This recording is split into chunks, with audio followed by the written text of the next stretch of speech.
Okay guys, it is time to get my focus back and get my fall garden really going because I want to pack my garden to the absolute max in my little small space back here.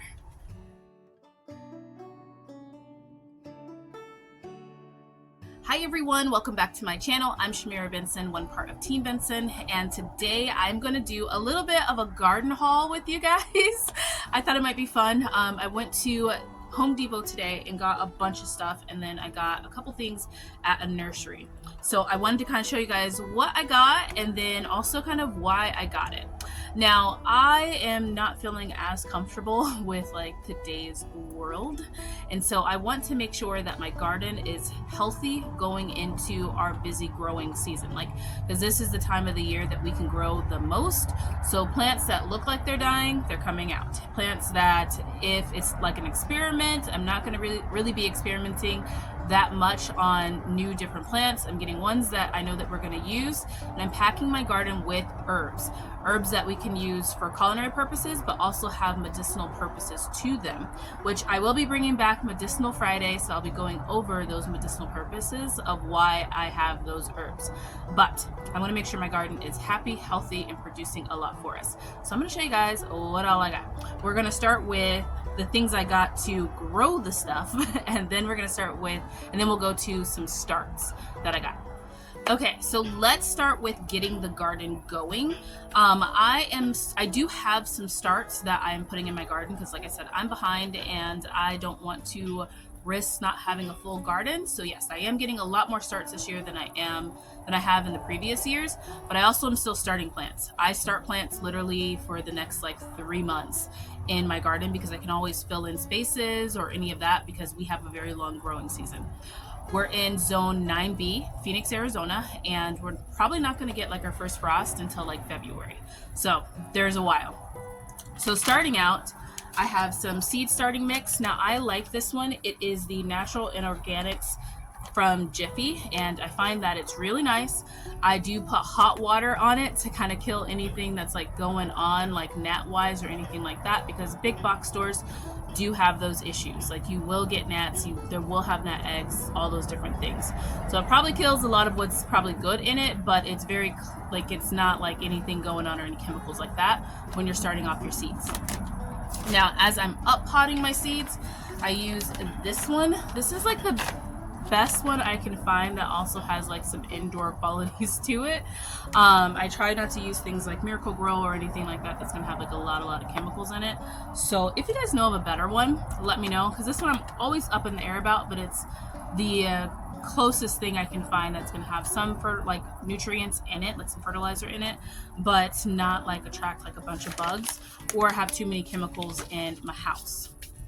Then when everything is going out and I'm putting together my beds, which you guys will see me do coming up this week, I'm going to be redoing and amending some of my big beds and my pots. I like to use Organic Garden Tone. This is a good fertilizer that I use on my garden. It's like a rock fertilizer type deal, like a dry one that I mix into my soil, and it kind of feeds the plants over time.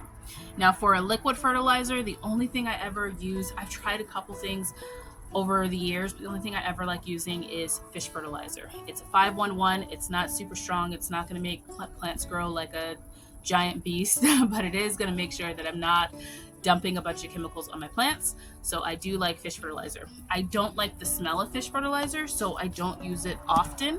I might use it a couple times when things are first starting out. Like once it's not so hot, I'll start to fertilize my garden, like to feed it. But right now everything's just trying to stay alive. But I will start like maybe like the first like 3 weeks, I'll do it once a week. And then after that, it just is what it is. I use compost, the worm compost that I have for my worm bin, where I will just sprinkle those castings around, and usually that's the majority of the fertilizer. Once it starts fruiting, then I will do another thing of fish fertilizer for like maybe like 2-3 weeks, or if like plants are getting big, like my greens, once they get big enough to start pulling from, then I'll do like, after I do a harvest, I'll do like a fish fertilizer. But yeah, mostly I don't like the smell of it. I don't like the way that it attracts flies, but it does do good for your garden. Okay guys, I walked off real quick because I wanted to grab this one. This one is the Dr. Earth's Organic. It is another dry fertilizer. I do prefer the Garden Tone, but when I can't find the Garden Tone, I will get that one. So, also, another garden hose. If there are any desert gardeners that know of a garden hose that can last more than a year, please let me know. I am trying this Gorilla one, but I always have exploding garden hoses. It's like the heat gets to them. No matter what I do, I tried to roll them up on the little thingy. I tried to make sure they're not in the sun. All of those different things, nothing matters. I even have a cloth one right now. Does not matter.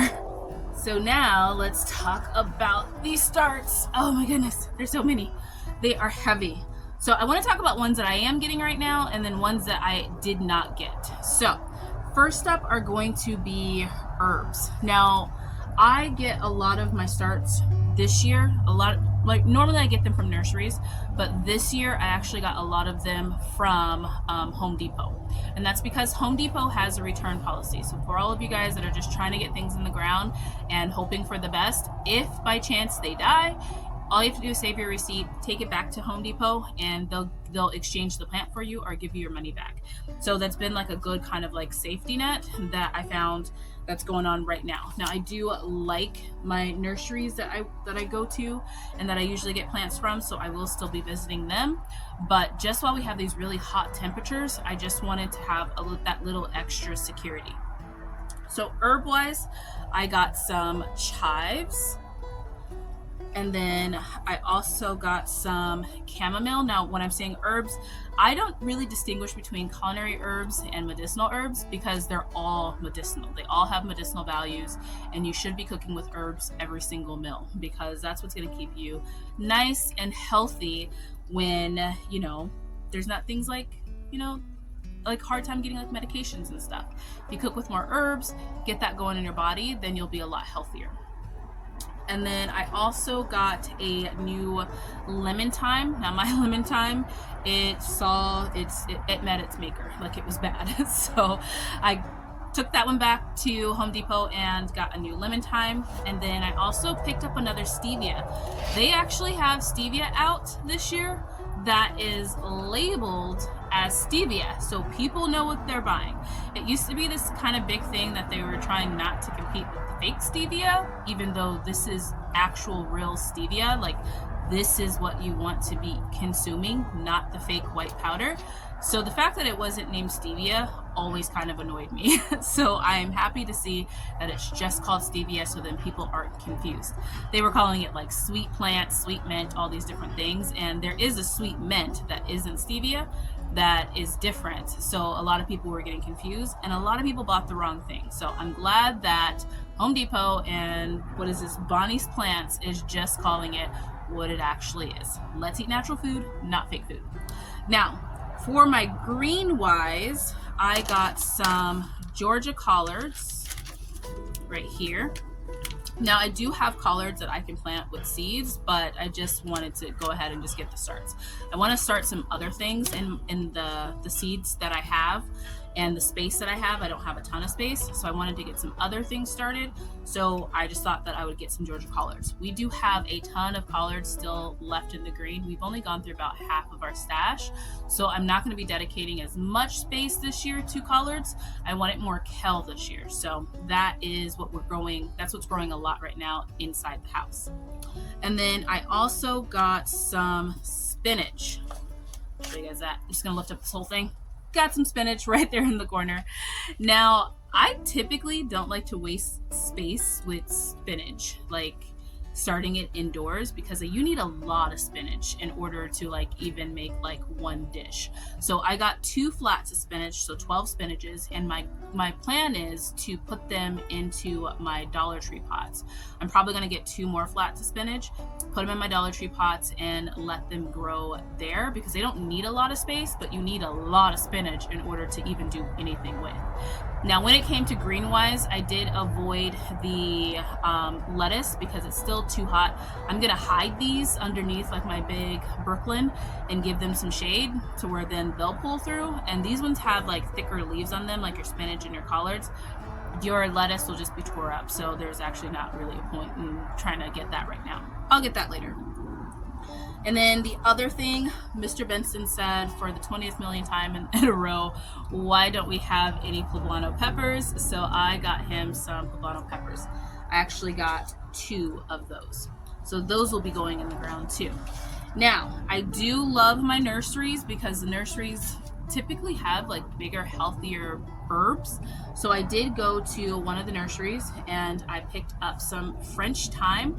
I want to grow like a hedge of thyme because I use a lot of thyme, and it's like I'm always putting the plants in when they're super small so that then they're not making it through the year. Like I lose my thyme every year during the summer. So I'm hoping that if I can grow like a big hedge, because this will grow like a big bush, then maybe, just maybe, I can pull through the summer. So I found this really nice big French thyme. Pretty excited about it. It smells great, and I'm gonna get that going. I also lost a dill plant, but I ended up getting a dill plant from the nursery because all the dill plants at Home Depot looked pretty rough. This one has several dill plants in here, so I'm thinking that I could probably just get away with this one. I ran out of dill butter this year, and I did not plant dill last year, so we have been suffering, guys. Our fish is just not the same without my amazing dill butter. So those were all the things that I had picked up. I'm going to get these underneath some shade cloth. I'm not going to put them in the ground right now. Probably my herbs will go in my cascading bed underneath that shade cloth, but I'm going to put these underneath some shade cloth, let them kind of do their thing and live. We're finally starting to cool down a little bit, so that's good. We're still in the triple digits, but the amount of time that we're hitting triple digits isn't as long. And while it's triple digits, my garden isn't getting like as much sun, if that makes sense. Like the sun is like over here by the time it's like triple digits. So that's helpful. But I hope that you guys just kind of had fun with this video. I hope that it was fun to see kind of what I picked up, and hope you learned something with the different things that I'm using for fertilizers and why I got certain plants and what I'm packing into my garden. And I hope that you guys are packing your gardens. Pack them tightly, fit as much as you can, and try and grow as much as you can. But until next time, grow yourselves a garden, because even a small space can provide you with tons of food. And for all of my Jewish followers out there, I want to wish you guys a meaningful Yom Kippur. Bye guys.